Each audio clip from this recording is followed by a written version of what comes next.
Hey everybody, it's Pete. Good morning. Welcome to Stock Trading Pro. We got a ton of stuff to talk about tonight. We're going to talk about the best stocks to buy now after the market had a vicious rally. The stock market had a really strong rally. Some stocks rallying as much as 5 to 7% in the last hour of the day on Friday. And we're getting follow through today. But that's not the reason I'm looking to be a buyer today. If you've been around the markets a long time, you know the conversations around buy the buy the rumors, sell the news.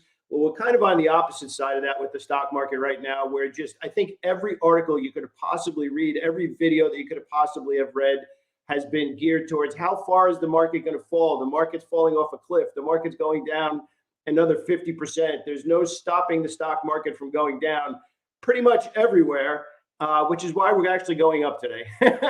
I really believe that those kind of contra indicators, or at the very least, give you insights into which side of the market you should be focusing on. After trading down, I believe it was now 7 weeks in a row, we did see some signs of buying on Friday, and we saw some stocks that actually had some not so good earnings reports that have not sold off and not gone down. So they're actually showing some relative strength. So we have a lot to talk about today. We got some news coming out this week. We got the Fed minutes coming out this week. We're going to talk about why that is so important heading into the week. But I want to make sure that we're super clear on something, which is something that we discussed last week, which is this. And we got a bunch of people asking about this and talking about what we meant by that. And essentially what we were talking about last week, and this is such a critical thing to understand, is that when you have order flow, when it's obvious, when you're going into the market and you are saying, yes, buyers or sellers, in this case right now, sellers are definitely in charge, that's going to influence your initial profit target and your share size, your initial share size especially. So if the market's going down right now, the more aggressive side of the market is short selling or betting that the market's going to go down. Any rallies in that kind of a market, anything, which is what we talked about last week, would not be in sync with the bigger picture. So once you understand what perfect looks like, that's then going to alter your position size and your profit targets.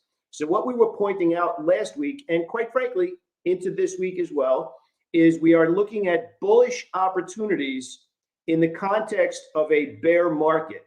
So by that very nature means that I and our community are looking at shorter term profits on the upside, looking for new opportunities on the downside. Now, like I said, I don't like to use the word oversold, but it's certainly gotten to the point where everybody was talking about how far it's going to go down. And we saw some relative strength in quite a few stocks, which we're going to talk about today. So we're going to break all of this down for you today. It might be kind of fun to let me know what stocks you're focusing on this week. Type those into the chat. That will be fun. So stick around. I'll be back in just 1 second. Okay, so obviously I want you to know how grateful I am that you're here with me today. We're going to have an awesome week of trading this week.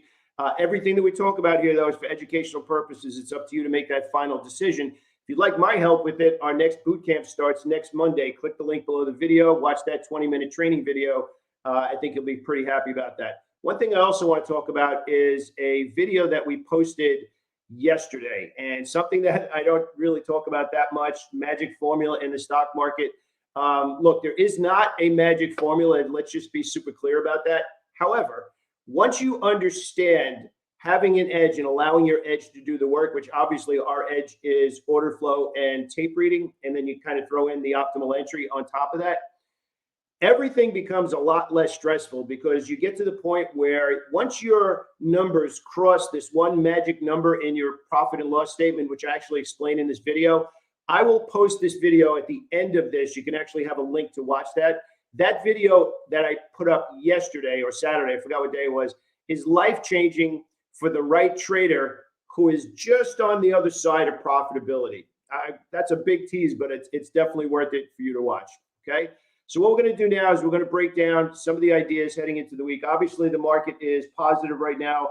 If you're not familiar with what I was talking about on Friday, this is the rally that the market had on Friday afternoon. Quite a few stocks actually caught a bid with the market as well. And we are starting to see those stocks show some positive signs of follow through here today. But what we want to do is we want to talk about some of the bigger ideas that are unfolding in this week. And I personally think that this is one of the biggest ones, the Fed minutes. The Fed minutes is really going to determine in a lot more detail what they talked about at the last announcement, and you get a lot more insight into how aggressive are they going to be raising. However, the Fed is important, but I think that we can all agree right now that inflation is the number one thing that is stalling everything right now. Even Apple's talking about supply chain issues. So it's going to be interesting. So you're going to have a lot of conversation, just to give you a heads up now, between now and Wednesday at 2 p.m., I believe, is when the Fed minutes come out. You're going to hear a lot of conversations about hawkish and dovish and how aggressively are they going to raise, how often are they going to raise, how much are they going to raise. I believe that 2022 is going to remain bearish. I'm not sure we're going to get the catastrophic numbers that everybody's talking about. They're talking about having a soft landing, similar to what they did in 1994. If they could pull that off, awesome. But here's one of the biggest things I want to get across to everybody, and this is really important. You know, you have these opportunities in life where you're like, oh my gosh, I wish I was there when that happened, right? Whether it was the dot-com boom and bust, whether it was the financial crisis and the opportunity to short sell, make money on the way down, the lifetime opportunity to buy all those companies at an amazing price and create some generational wealth. Then we had the same exact thing happen again in the pandemic, where stocks just imploded and there was opportunities to buy. So I'm going to hit you with a quote that is something I live by, and I'm saying this very specifically for 2022 and beyond. Now, a lot of what we do is shorter term, but this is important. If even some of the predictions about how far the market's going to fall this year, okay, this is how far the stock market's going to fall this year, even if they're partially in the right ballpark, right? Learn short selling. For one thing, a lot of people understand how to use puts, options puts, where you bet that the market's going down, whether it's as a hedge or straight out position. Learn how to trade inverse ETFs. You'll be able to buy those and the market goes down. So when the market goes down, the inverse ETFs goes up. So it's a way to buy. Or you can just learn straight up short selling opportunities, right? That's one way of taking advantage of what a lot of people are considering is about to happen. Now, we're going to talk about stocks to buy in just 1 second. But here's the thing. You need now to be prepared for an opportunity that could potentially be here 6 months from now, towards the end of this year, where inflation continues to work its way in. The Fed tries to squash inflation, interest rates and bond markets and all that stuff. And even if all that stuff is confusing to you, it doesn't matter. You just look to the left on the chart. You're going to see plenty of opportunity where we had these massive implosions. And you right now are probably saying, my gosh, I wish I would have been more aware in March of 2020, April of 2020, and we had that 2-year rally after that. Oh my gosh, I wish I was ready. Well, put yourself in a time capsule now and be ready for the end of 2022, maybe in the beginning of 2023. Start understanding what it means to accumulate a position. Start understanding what we call exhaustion, accumulation, those kind of things, because we are going to have that opportunity. I don't have any doubt in my mind that when all of this stuff ends up unfolding, we're going to see these massive spikes to the downside. Everybody's going to say the world is over as far as the stock market. And that's going to be the time where you're going to hear me doing exactly what I'm doing right now on a YouTube video. I'm going to say, okay, it's time for us to, like we talk about in our boot camp, when something great is happening, I'm like, belly up to the bar. There's something to do. And that means that the market is lining up in a certain way where the order flow is perfect. The market internals look a certain way. Sector rotation looks a certain way. And you need to wake up and start taking action. But all of that happens because you have to be prepared first. So I'm telling you, it's going to happen sometime later in the year. I hope it's this year, this way that we're kind of compacting that time frame. Let's be ready for it as a community. Let's be ready for it as friends. And we need to recognize that type of price action. All right. So we're going to head on over. We're going to continue with today's headlines, and then we're going to break down some of the ideas. So Fed minutes coming out, big earnings heading out this week. I think NVIDIA, probably one of the bigger ones. Everybody's talking about tech stocks and whether or not tech stocks are going to be able to hold the bid. NVIDIA and Zoom. Costco, we actually had some questions about Costco this week. Look, Walmart, if you've been watching the daily charts, you take a look at Walmart bid, just absolutely imploded after earnings. Target, same exact thing.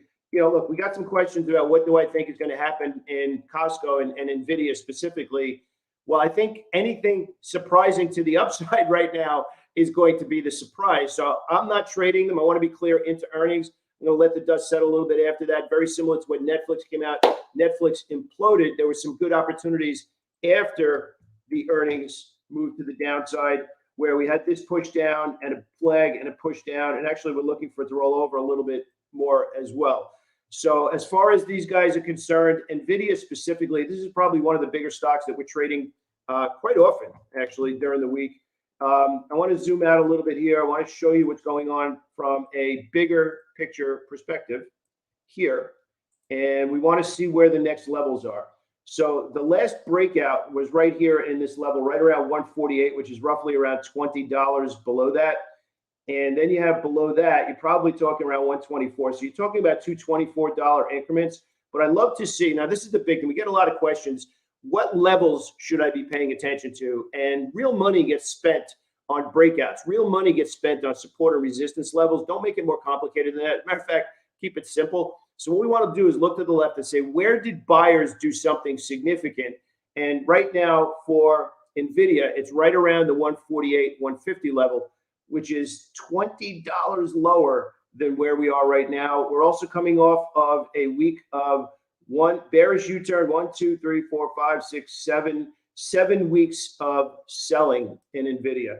Now, if we go out to the daily chart and we zoom that out even a little bit more, and we look at those same levels, you can see the breakout level here. Now, the one thing that's interesting is volume is, look at the volume here and how big it's remaining, and even into earnings, which is, I believe, Wednesday afternoon. If we could actually take a look and see when that is. I'm pretty sure NVIDIA is Wednesday. Yeah, Wednesday after the market closes on the 25th. So what we're looking to see in NVIDIA is, here's the two ways I'm looking for NVIDIA right now. Most of the stocks that we've been looking at on earnings, like Teladoc and a couple of those other ones that have imploded, had a 3 or 4 day rally setting up the next sell short. So there's two ideas here for NVIDIA. Number one is if they surprise to the upside, which again, I'm just giving you my thesis. I'm giving you my argument with the way everybody's talking about supply chain issues and you can't get anything that you need right now. I'd be surprised if earnings are good. I'd be surprised if 2022 guidance is good. If that surprise happens, we can get a pretty vicious move to the upside after earnings. Now, I don't trade it after hours. I look for the next day. If that happens, I'm going to be looking for a momentum trade to the long side. And that usually means coming after earnings, the day after earnings, probably 1 or 2 days. If we do not have a good surprise, then I'm going to be looking to be a little more patient and building a position in NVIDIA down to that 145, 148 level. So two different trades, which is kind of what we talked about when we started today's video, which is understanding what kind of market environment you're in and what that market environment means for position size and for initial profit targets. In the direction of order flow, you can go a little bit more. Against order flow, you're probably going to be tighter with your risk and getting out as soon as something slows down. So now we're going to work our way over into looking at the rotation for the week. Also, I'm sure everybody saw this article about SpaceX finding more funding. It's up a little bit this morning. I don't think that's a major story. I think that guy has a lot of other things going on. So sector rotation this week. We're going to actually focus a little bit. Obviously, energy and the price of oil keeps going up, but the two that I want to focus on right now is healthcare and basic materials. Now, one of the things that we get questions about quite often is how do you get these really good entries into some of these ideas? And it really comes down to doing the research at night. Now, when I say research, I'm not looking at financial documents every night. What I am looking at is I'm learning how to read the tape. What I'm looking for on the tape is I'm looking for price action. I'm looking for volume. I'm looking for what should happen versus what doesn't happen. So in other words, if a lot of these stocks are pushing to the downside, but you have a group of stocks that are showing some relative strength in that time period. So let's keep it simple. The market went down last week for the most part, Thursday really being the day that it imploded. You want to start to pay attention to which stocks are holding the bid. So if we take a look at the last 5 days, basic material stocks and healthcare stocks have been holding the bid. Pfizer actually had a massive breakout on Friday. They continue to have some more good news about their drug on younger kids, and we got a pretty good breakout on heavier volume, and you can see that it's actually up a little bit this morning. So these are the kind of things, but I want to focus on the basic material stocks right now because they kind of worked their way up to the top of the list last week. So that's actually 5 days worth of trading. So I just want to give you a couple of ideas. Now, here's the thing. Some of these ideas are going to be still in bearish order flow, where there's going to be bigger picture move to the downside. So if the group is starting to find some buying pressure, we have a choice now. Look at the ones that are existing bullish order flow, or we can start to create a plan for when these stocks that are in the right group but rallying, when we would look to be a buyer of those stocks. So I just want to give you a list of stocks in basic materials before we start to dig in, because what we're going to do is we're actually going to dig in a little bit deeper on this list where we have a breakdown, and you can see basic materials, only a couple of them from last week, but energy really picked up a bit last week. So I want to give you some basic material ideas here. So we're going to start out here in the basic material ideas. So some of these are showing relative strength. Some of them are stocks that are a little bit easier to trade. Now, what's kind of interesting about this is you're like, well, it's stuck in the middle of a trading range, right? Yes, it is. But what is it not doing right now? What is this stock not doing? It's not selling off with the market selling off. So by that very nature, the language that we use in the community is it's holding the bid. So we had a good question last week on last Thursday's coaching call, which I gave you that whole list of questions that we had on Friday for Thursday's call. Holding the bid simply means that you're recognizing a scenario where a stock pushes up and does not pull back. So normally a stock will push up, pull back, and that's where we get the push and the pause, right? But when a stock pushes up and goes sideways, that means, especially in a bearish market, that means that somebody's holding that stock up there. So there might be selling, but they're not letting it go. And what does that imply? If somebody has enough money to hold the bid, especially when the market's going down, that means that there's underlying accumulation in that stock. Now, I want to be clear about this because this is one of the most misunderstood parts of trading.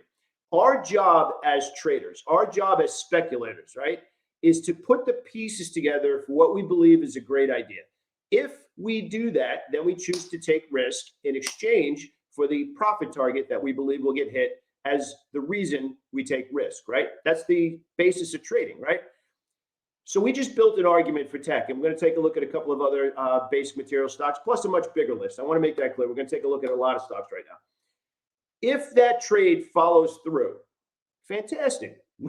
We decided that all the reasons in the world that it was a good idea, and we put on the risk. If the trade that we loved does not follow through, it's still a good idea. It just means that idea did not follow through. So we pay the expense, we take the loss, and we move to the next trade. I'm telling you right now, I know we have a bunch of people in here right now who are in our boot camp or have been in our boot camp. If you learned absolutely nothing else from being a part of our channel, which I hope you are, I hope you click subscribe. That would mean a lot to me. Learn that one thing I just taught you. A trade that you built a great argument for is still a great idea, whether or not it makes money. Follow through is what happens after we build the argument. Of course, we'd like all of them to work out, but they don't have to all work out. Only a few need to work out, and then you learn how to hold your winners longer. So the ideas that we're talking about in basic materials right now, they're showing relative strength, and they're ideas we're going to consider to buy. If they follow through, great. If they don't, we take the loss and we go to the next trade. So again, I want to show you this video because this is the video that we did this on over the weekend. Watch this video. I'll post this video at the end of this video if you happen to be watching it later. But also right now you can go to the channel and watch this video. It talks about one very simple thing that will instantly limit your losses if you follow it. And more importantly, it shows you trading more, you will make more if your P&L hits this one specific number. Okay, so we're gonna get back over now into some of the ideas. Tech is the first one. We're going to look at LAC. Okay, now LAC is obviously coming off the bottom, so it's not a bullish idea yet, but I do like the bullish day here, and you can see it's actually rallying. So again, I want to be clear what we're looking at right now. We're diving a little bit deeper into some potential basic material ideas. LTHM, one that's been near the top of the list, and if we zoom out a little bit, you can see it finally broke out here at 28.32. This would be what I call a two-step trade, where I had my first piece here, and I wouldn't add until a pause up over here. CTVA is another one that has been breaking out. Now, that's the top of the list that I have right now, other than maybe CC here on basic materials. Some of the more common stocks in basic materials are actually taking a hit right now. X, not a good idea. So again, This is where you got to go a little bit deeper. The sector is showing relative strength, but some of the leaders that we normally watch, such as X, FCX, Alcoa, those stocks are still pointing down. So we're not going to go after them. We want to buy the stronger stocks that are showing relative strength, not try and bottom fish the ones that are near the toilet. So we're going to now move on over into sector rotation. And we talked about this over the weekend as well. These are weekly charts. You can see the major indices are still pointing down. What I love over here on the energy side of things is we're still seeing inside week breakout and holding that bid. We're actually seeing XLV here showing a bullish U-turn and well bid. So I want to point out what's going on there with the XLV, and I want to zoom this out just a little bit more for everybody. And we're going to go out to the weekly chart. So since we're talking about longer term ideas here, we're typically staying with the weekly chart. So what I want to make sure I get across here is, as we just mentioned before, heading into the week, day by day, hour by hour, if you happen to be day trading, we're looking for clues to choose to accept risk because we think there's a good chance of our profit target being hit versus our stop loss. So I want you to remember that phrase. We're looking for clues. We're stacking the order flow. We're reading the tape. We're trying to find the optimal entry. When we have those simple pieces in place, then we buy and we let the trade unfold. So what we're looking at here in the XLV, we see two different things unfold. The first thing we see unfold 2 weeks ago is we got a bullish U-turn. So this week, stop these 3 weeks of selling because this week traded below that week, rallied, and closed green. Now, remember what we talk about being prepared all the time. What do I want to see? What don't I want to see, right? If you know what you want to see, great. You take action. You act with conviction. If you know what you want to see and you don't see it, this is what separates somebody who's making money from somebody who's frustrated. If you don't see what you want to see and you still trade anyway, you probably feel close, but you're probably not making a dime because you're violating your edge. Now, what happened in the XLV here, when we went bullish U-turn and reversed, we went into the next week and said, okay, if we go well bid, that's a good sign we're getting follow through. Well bid means higher highs and higher lows. So somebody with a lot of money, so let's just say for argument's sake, let's use Derek, for example. Let's say Derek has a big hedge fund. He's like, yeah, we really like these healthcare stocks. We're going to start buying them on the way down. And then next week, we're going to continue to buy. That's what it means for a stock to go well bid from 1 week to the next. Somebody's spending real money. So that's why we're building the argument here.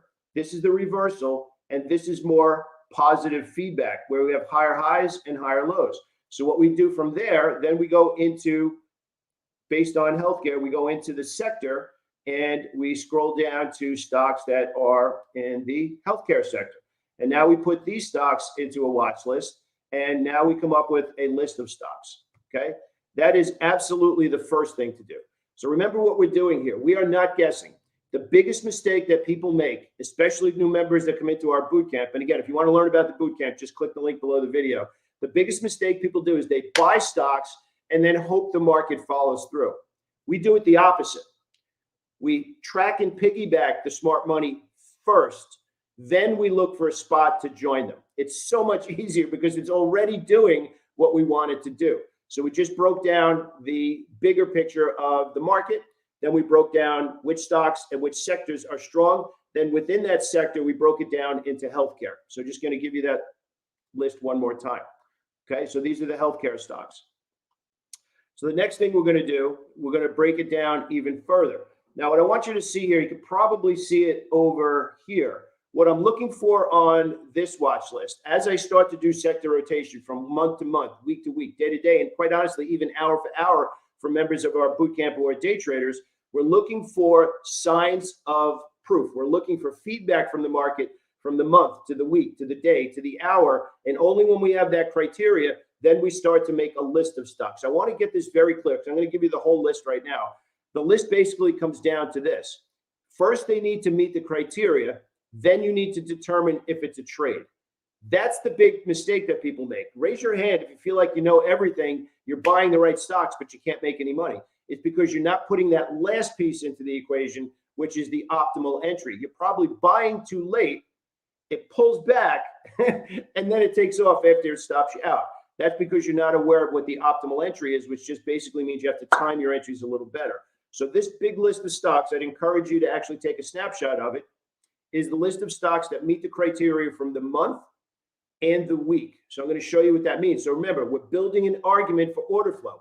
How long has somebody with deep pockets been buying this? And we're going to take a look at a bunch of different sectors, because now what's going on, since so many stocks are in bigger moves to the downside, we need to now go sector by sector and say, okay, show me the stocks that are showing buying pressure for May. Show me the stocks that are buying pressure from last Monday.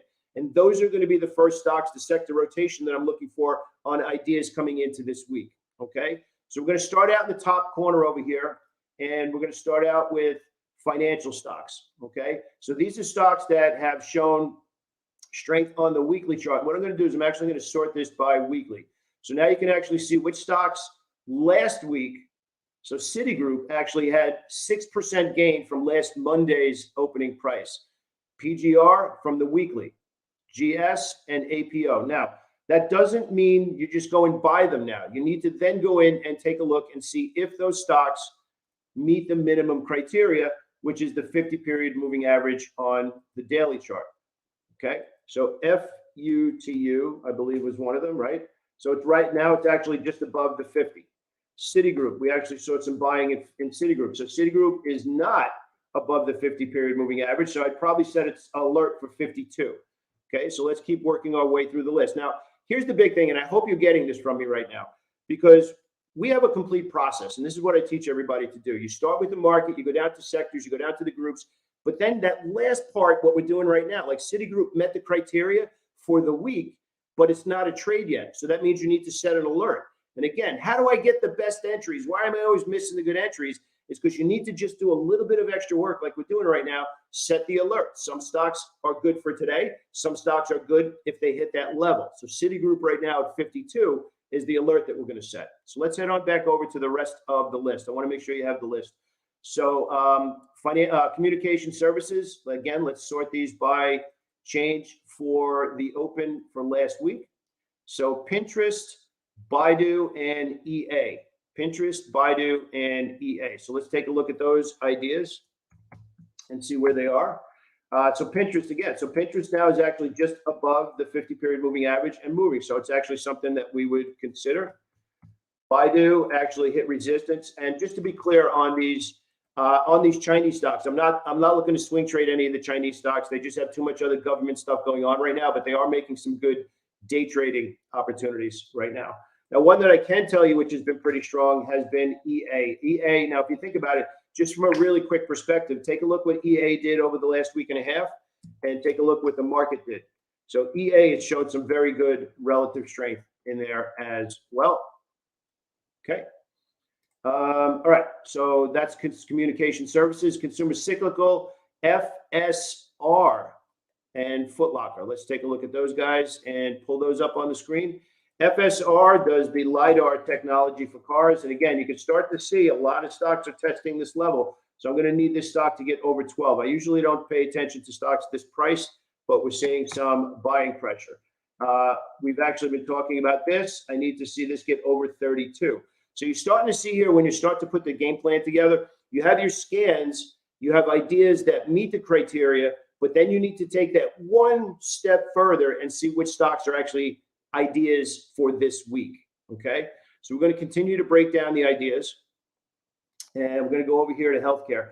Healthcare has been one of the strongest group that we've been keeping an eye on, and if we sort this again by change from the open, now again, this is percent change from last. Oh, I'm sorry, I can't see the screen. This is percent change from last week. So this is percent change from last Monday's opening price, and look at the size of the list. And look at the dollar amount that these have changed. Now, Sava can trade a little bit thin, but CCXI, AUPH, NVAX, Pfizer, BNTX. So what is this showing you right now as well? So remember before I talked about we want to build an argument. We want to have all of these reasons for looking to be a buyer of a stock. Well, one of the layers lower than the sector is the individual group. So when you start to get a bunch of stocks in the same group getting order flow and they're seeing buying pressure, then that's a good stock list to pull up and say, okay, now let me see if there's a good entry in these ideas. So healthcare is one of the top. So basic materials, healthcare, and energy are the three top stocks. So we're going to take a look at energy right now as well. Okay.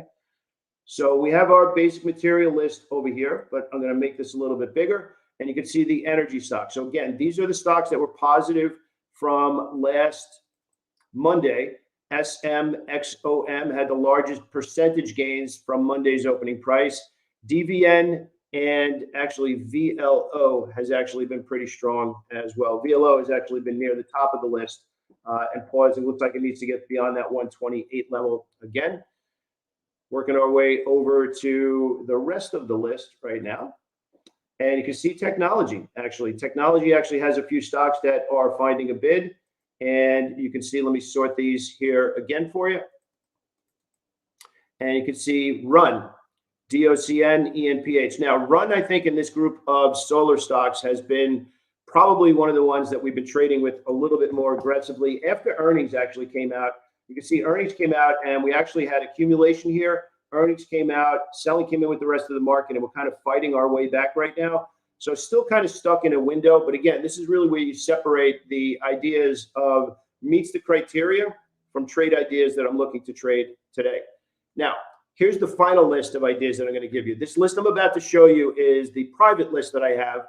I only give it out on Mondays. I give it to my community every day. I have a whole research document that I give everyone. So I'm going to tell you now, I'm going to pull this up. You want to screenshot this one because this is the final list of all of the stocks that have been filtered down. They're going to go into my game plan today that I am then going to look for new ideas, both as day trades and swing trades. So I'm going to give you this list right now. Okay. So it's here. This is the list of stocks. You can see how big the bigger list is, but this list right here is the list of stocks that meets the criteria that I'm going to look for new ideas. Now, we just talked about Foot Locker. It needs to break out. LTHM is pretty strong. ExxonMobil has been showing relative strength. VLO. You can see that the list here is actually dominated by energy stocks. So that's something that should be in your mind as well. WDC actually pulled back for a couple of days there too. And we can actually finish up with LI looking to break out. So you got a bullish gap, 4-day pause, looking for this to follow through to the upside as well. You know, let's actually talk about Tesla because Tesla actually, who's not watching Tesla right now? So I want to zoom out on this a little bit. And I want to talk about this because there's a lot of people who love Elon Musk, who love Tesla. And I can see why. I mean, he's pretty interesting. There's a whole other lawsuit going on with that guy right now.